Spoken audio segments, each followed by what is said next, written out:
presidente Cardoso, presidente Mesa, Bernardo, Sergio. Entro al tema reconociendo una cosa importante. En los últimos 30 años se ha afirmado la democracia electoral en América Latina, como lo reconocen todos los trabajos de este libro, en dos dimensiones que son claves: elecciones frecuentes con manejo electoral institucional aceptable y subordinación de las Fuerzas Armadas al resultado de esas elecciones.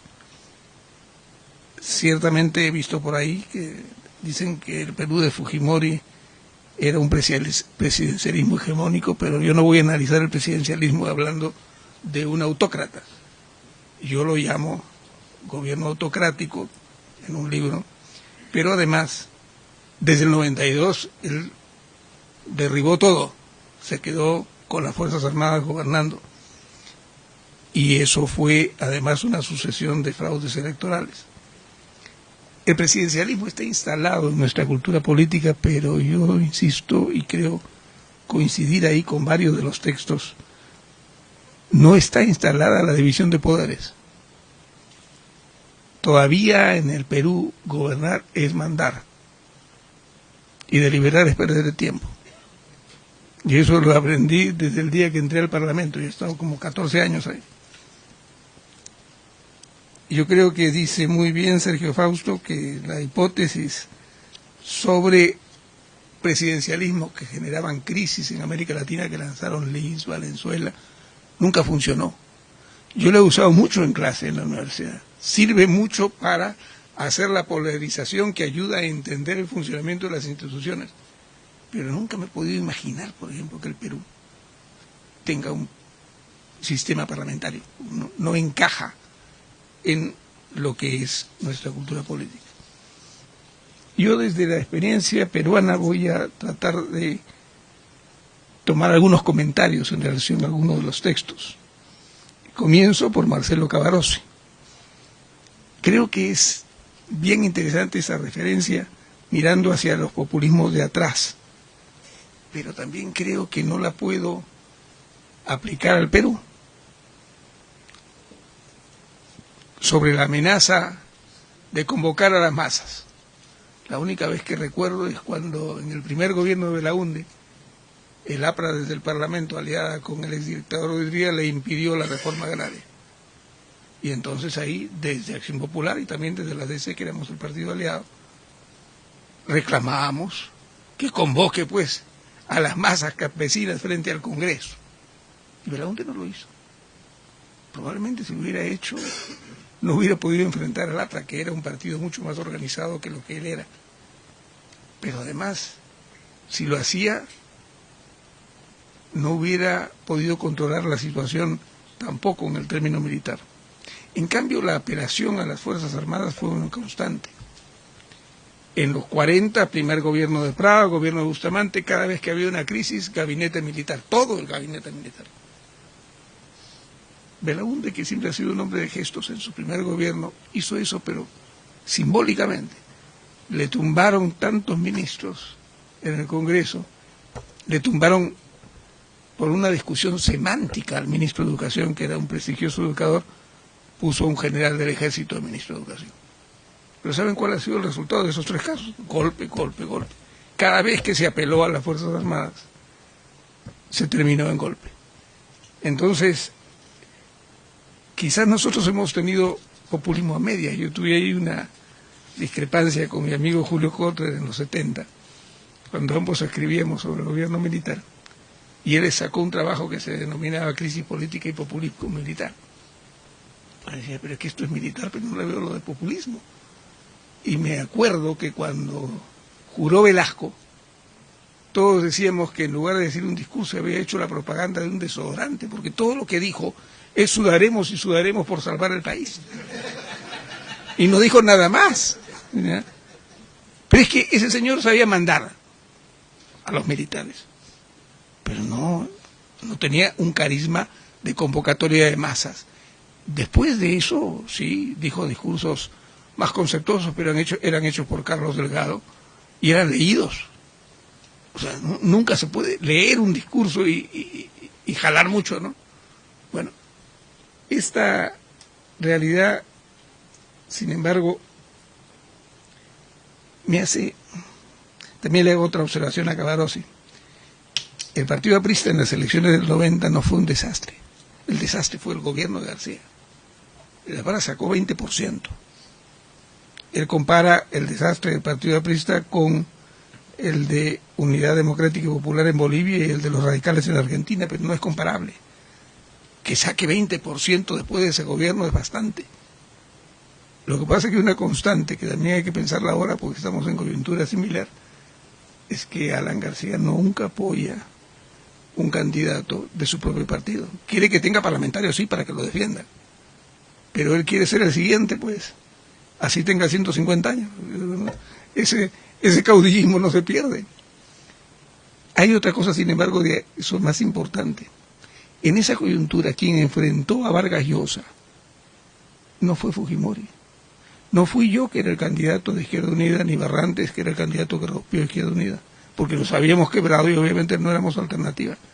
Y no fue Alba Castro, el candidato del APRA, porque era un gobierno que venía acercándose a la hiperinflación, que fue en su último semestre. Vargas Llosa corría solo. Quien le salió al frente fue García, el presidente en ejercicio, que está prohibido de participar en la elección.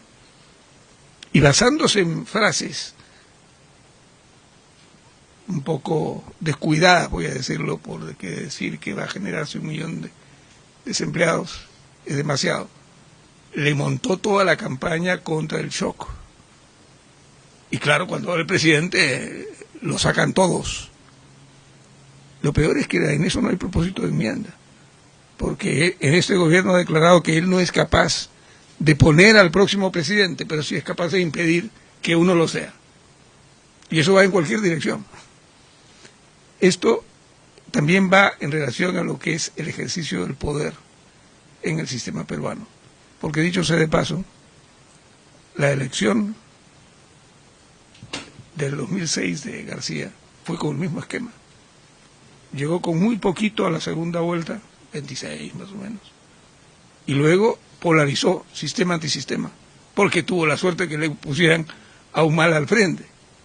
En ese contexto, yo pregunto sobre una tesis central en Cavarossi, cuando nos clasifica como un presidencialismo débil. Yo no lo veo por ningún lado. Es cierto que algunos incluso nos han calificado de presidencialismo parlamentarizado, por la cantidad de instrumentos del sistema parlamentario que tenemos. Y la semana pasada nomás, hablando con una alumna del doctorado, que yo le estoy dirigiendo la tesis además,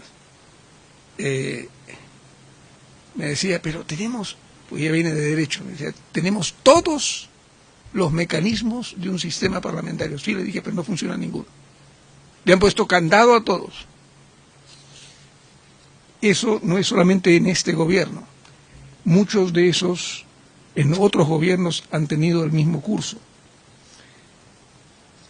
Pero obviamente lo que sí es fundamental y lo que sí diferencia a este gobierno del anterior, por ejemplo, y yo he sido parte del anterior, es que aquí hay un partido, que es el único que existe en el Perú.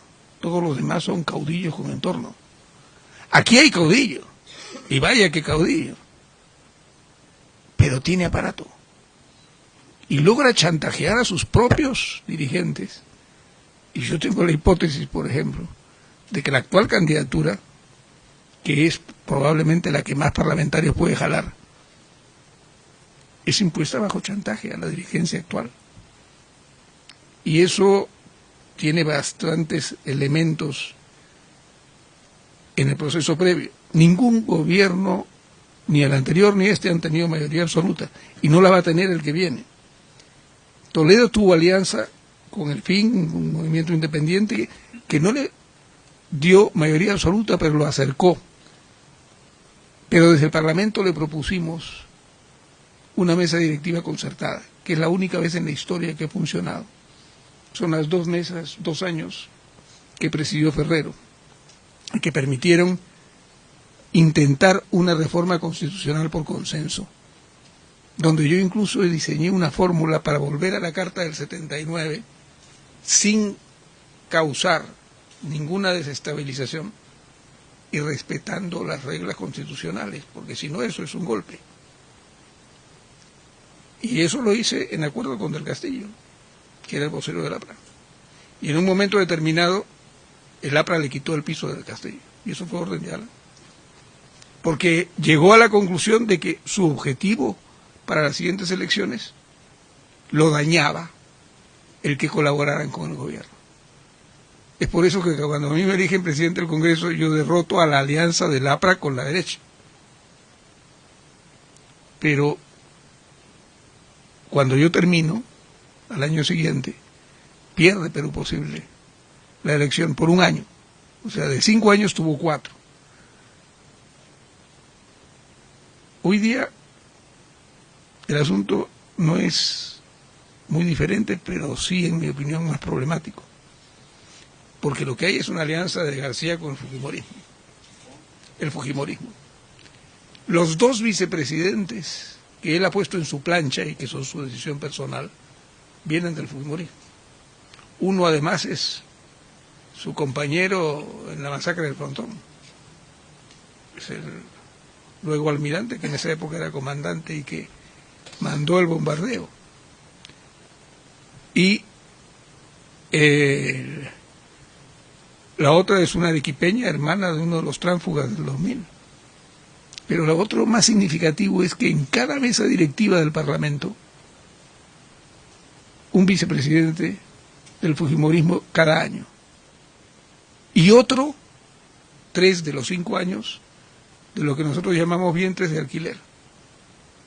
Rompe la oposición que se originó en Humala o en la UPP y los premia allí.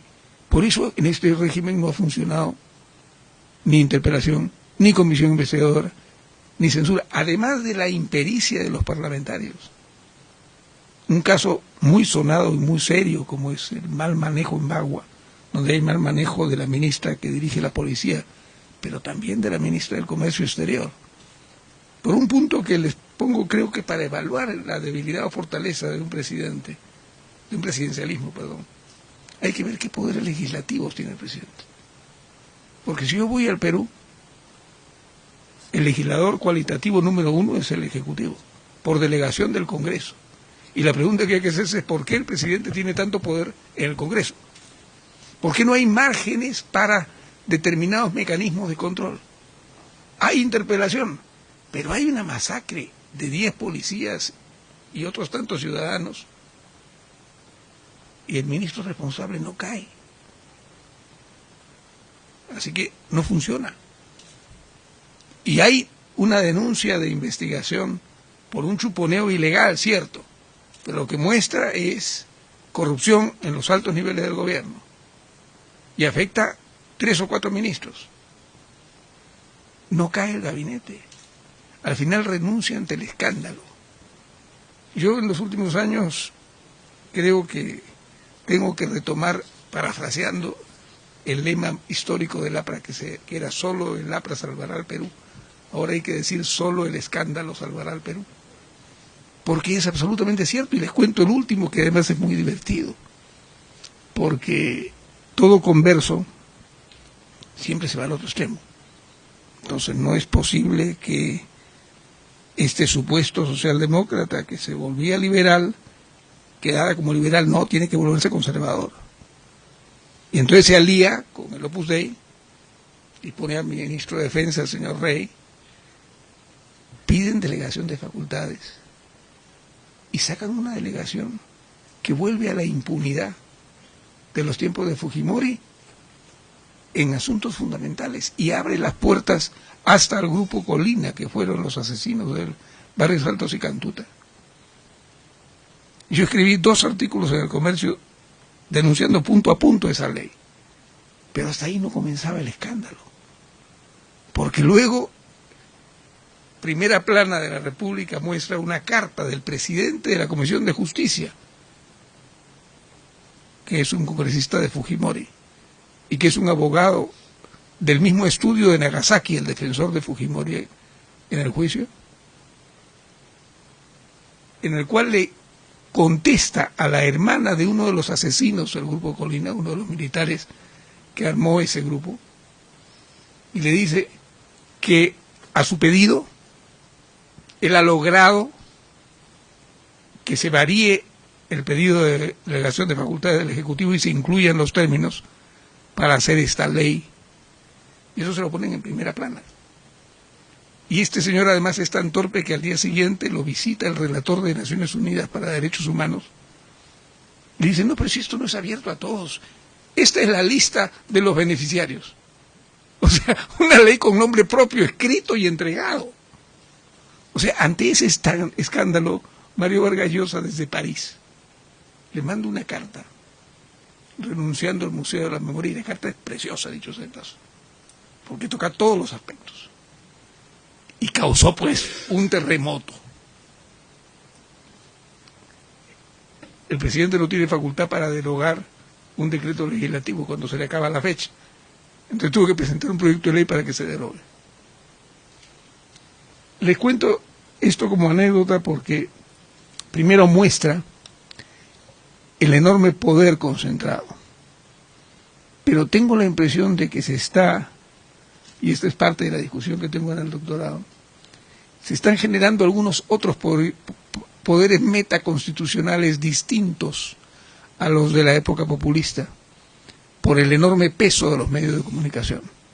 Yo sé de paso, el viernes en un seminario del doctorado, un alumno que viene de comunicaciones sacó una cita de Pedro Beltrán, de los años 40, cuando era embajador en Washington. Pedro Beltrán era el vocero político de los agroexportadores y director de la prensa.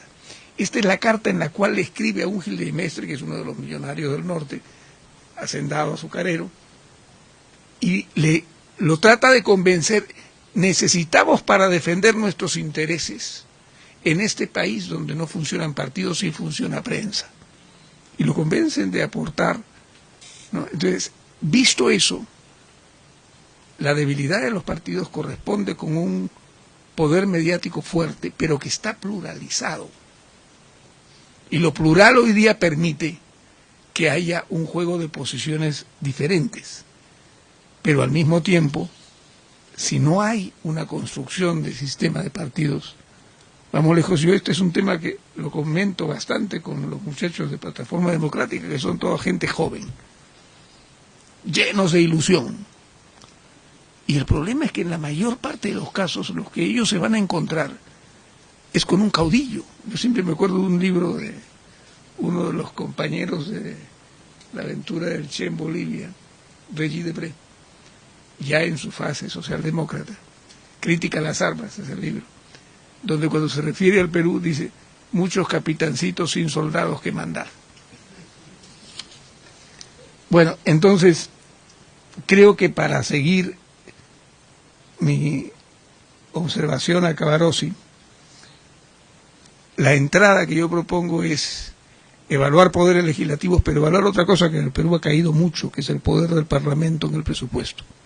Y no me refiero ciertamente a un Parlamento que deba repartirse pedacitos, pero por ejemplo debates que permitan fijar prioridades, debates que permitan legitimidad al presupuesto, porque eso se ha quitado en nombre de la no potestad de gasto del parlamentario, se le ha quitado potestad al Congreso. Yo lo sentí eso muy grabado cuando me tocó aprobar el presupuesto. El reglamento me decía que antes de poner al voto yo tenía obligación de darle la palabra al Premier, presidente del Consejo de Ministros, y al ministro de Economía, para ver si aceptaban el dictamen de la Comisión del Parlamento. No existe otro caso similar en que un dictamen tenga que ser aceptado por el Ejecutivo. Y esa es una decisión bajo chantaje. Si el 30 de noviembre no se toma, el presidente promulga su proyecto por decreto legislativo. Entonces, con esa tenaza, ahora, en la época de Simons, del Premier Simons, dijeron, no aprobamos en reunión privada. Y obviamente hacen lo que quieren. El Ejecutivo tiene toda la sartén por el mango. Y yo creo que hay que redefinir el proceso no en el sentido antiguo de la cuota, pero sí le doy una estadística que puede servir. Belaúnde dio 348 leyes por delegación. García en su primer gobierno 262. Fujimori en 10 años 298, pero votó al Congreso y puso otro. Sin embargo, una cosa es importante. Toda la reforma económica de Fujimori no la hizo el Congreso que eligió luego Fujimori, la hizo el Congreso que se eligió con él, que le delegó facultades. Y la hizo por decreto. Yo lo tengo en un libro puesto con cuadro de fechas y efectos. Paniagua casi no, pero fueron 8 meses, tuvo 12 delegaciones. Toledo casi no tuvo. En Toledo hay una anécdota interesante. Éramos una mesa directiva concertada, Ferrero era el presidente, yo el primer vicepresidente, estaba el APRA con Del Castillo, el PPC. Viene a hacer su exposición el premier y no hay consenso para delegar facultades. Entonces yo les digo, sí pues, pero no vamos a recibir al premier con los brazos cruzados y decirle, bueno, quédese sin las leyes que necesita. Digámosle qué leyes necesita y la agenda del Congreso no ve otro tema hasta que no acabe con ellas. Eso hicimos. ¿Cuántas presentaron? 3. No 300, no 400, 3. Lo que ocurre es que con el sistema que tenemos, como ha ocurrido con los TLCs, yo uso un ejemplo que de repente, desde el punto de vista de un abogado, está equivocado, pero los notarios son un sistema que tenemos en el Perú y que no hay en Estados Unidos. Han modificado la ley del notariado dentro del paquete de reformas necesarias para el TLC, así como el lío de Bagua lo causaron por cambiar legislación sobre recursos naturales que requieren ley orgánica de esa manera. En el fondo es porque la parte deliberativa es bien importante. Hay sistemas, y nosotros lo pusimos en la oposición a Fujimori en el dictamen constitucional, juntando posiciones de diversos partidos. En otros países el sistema es, nunca se pierde la deliberación política. Incluso hay todo un campo mucho más grande donde la iniciativa solamente la tiene el Ejecutivo y donde el Parlamento vota sí o no, pero no se pierde la deliberación política y por tanto la gente no siente frente a la ley lo que siente frente a un decreto ley de un gobierno militar, que es lo que pasó en Bagua, por ejemplo, que además eso permite todo juego de mala intención. Melo dice que tenemos un parlamento peruano reactivo y obstruccionista justamente en el tiempo en que yo lo he presidido. ¿Cómo podía ser yo obstruccionista a Toledo? No sé, como si su partido tuvo 4 de 5 gobiernos podía ser un parlamento obstruccionista. Pero además yo insisto, el parlamento peruano no tiene capacidad de ser obstruccionista ahora. Es cierto, siempre que ha sido obstruccionista el APRA ha estado en la oposición. Y eso no es casualidad, es que es un partido estructurado. Es una bancada que acuerda lo que... y no se parte. O sea, Toledo perdió porque su bancada se diezmó. Pero también cómo se conformó habría que preguntarse. ¿Qué trayectoria previa había? ¿Cuál es el poder principal del Parlamento en una sociedad mediática como la nuestra? Yo creo que tiene que ser capaz de canalizar el escándalo. Y si es posible reemplazar el escándalo, porque el escándalo no ayuda a que se investigue y a que se trabaje bien. Pero el escándalo pasa cuando se cierran todas las puertas.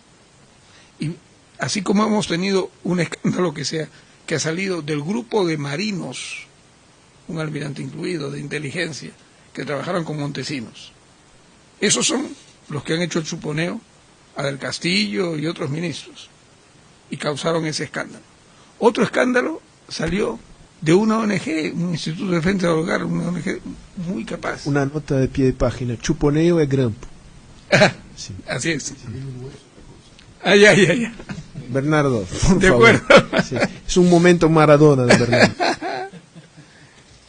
Entonces, para ponerles ejemplo, el parlamento más débil que yo he conocido es el Congreso Constituyente, que por presión de la OEA hace elegir Fujimori, que fue mi primera aventura en este negocio.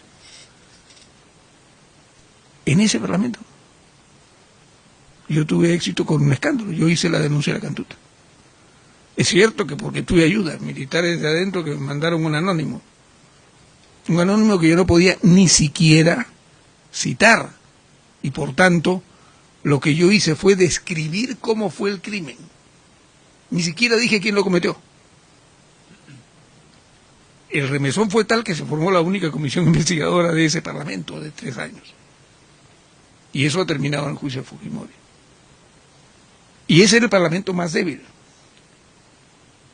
La transición se hizo con la mesa de diálogo de la OEA y un parlamento debilitado porque a varias elecciones con fraude, en este caso le agregaron la compra de congresistas para que tuviera mayoría absoluta. Había tenido mayoría, pero no mayoría absoluta. Y ese emparé entre la mesa de diálogo, esto y la salida de los videos, pero la salida de los videos de Montesinos es cuando el régimen ya comienza a decaer. Yo he estado en la asamblea de Windsor de la OEA, donde me fui con Lourdes Flores, Diego García Sayán y Anel Tausen, éramos 4 parlamentarios, que nos fuimos de nuestro bolsillo y sin representar al Congreso, para hablar con los cancilleres, defendiendo el informe Stein. Ese proceso también es de un parlamento muy débil y muy desprestigiado, pero que recupera, porque al final el fujimorismo se parte ante la corrupción. Y al partirse terminamos una mesa directiva de la minoría manejando el Congreso. En el gobierno de Toledo se fue reduciendo la bancada. Sin embargo, hay leyes por iniciativa del Congreso importantes, la ley de partidos políticos, la ley de transparencia, todo lo que es lucha contra la cultura del secreto. Pero también aquí, otro elemento, casi sacan a Toledo con una vacancia similar, propuesta por el APRA. Y eso ocurre por un error de la Constitución. O sea, nosotros hemos sacado a Fujimori por un error de los fujimoristas en la Constitución. En un presidencialismo, el presidente no depende de la mayoría del Congreso, y menos de la mayoría simple. O sea, para sacar a un ministro necesito mitad más 1 de los votos, y para vacar al presidente por incapacidad moral no dice nada. Lo que ocurre es que Fujimori nos la puso en bandeja, porque se fue del país sin pedir permiso para ir al Japón, se fue a un evento a otra parte, se desvió. Y segundo, renunció por fax desde el Japón sin refrendo ministerial, cuando la Constitución dice que no hay acto válido del presidente sin refrendo ministerial, y no podían refrendarlo porque estaban acá. Si nosotros nos hubiéramos puesto a debatir la renuncia, íbamos a crear un quilombo que de repente terminaba en golpe. Entonces usamos esa puerta. Pero eso quiso hacerlo el APRA, y a mí me salió bien una jugada por casualidad, yo no puedo tirarme mérito ahí.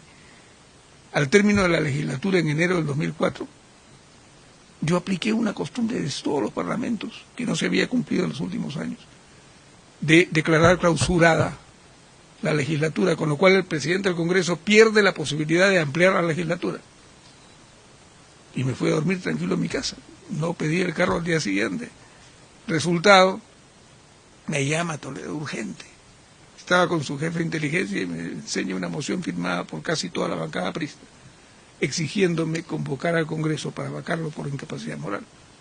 Entonces yo me reí, pues le dije que no lo podía servir porque ya había perdido la facultad, pero que él la tenía, pero que él, para que se lo exigieran, necesitaba mucho más votos que para exigírmelo a mí. Lo que al final resulta de esto es por qué los presidentes tienen tanto poder en el Parlamento. Yo creo que son 2 razones institucionales. Uno es la simultaneidad perfecta entre la elección del presidente y la elección del Parlamento. Elegimos presidente y parlamentarios por 5 años, el mismo día, a la misma hora.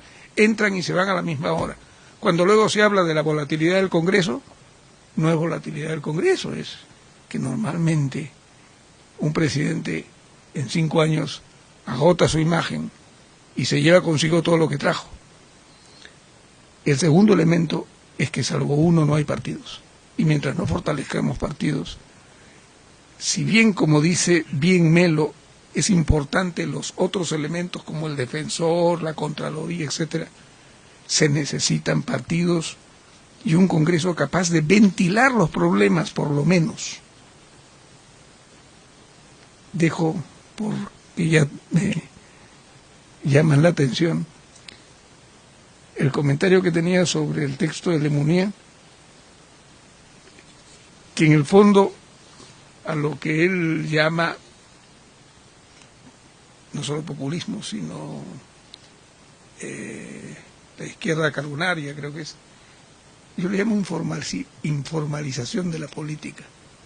Y lo que conversaba hace unas 2 semanas con este alumno que se metió de asesor en la Comisión de Justicia y terminó yendo a reuniones en el estudio de Nagasaki Sousa. O sea, el lobismo entraba de esa manera, pero en realidad la informalización de la política en una sociedad como la peruana no es nada raro. Basta mirar el tránsito para que nos demos cuenta que todo está de esa manera, está de una manera informal. No es posible imaginar que en Lima haya orden si es una ciudad pues que se maneja en base a microbuses. Recién vamos a tener el primer transporte masivo después de 50 años en que se llevaron los tranvías.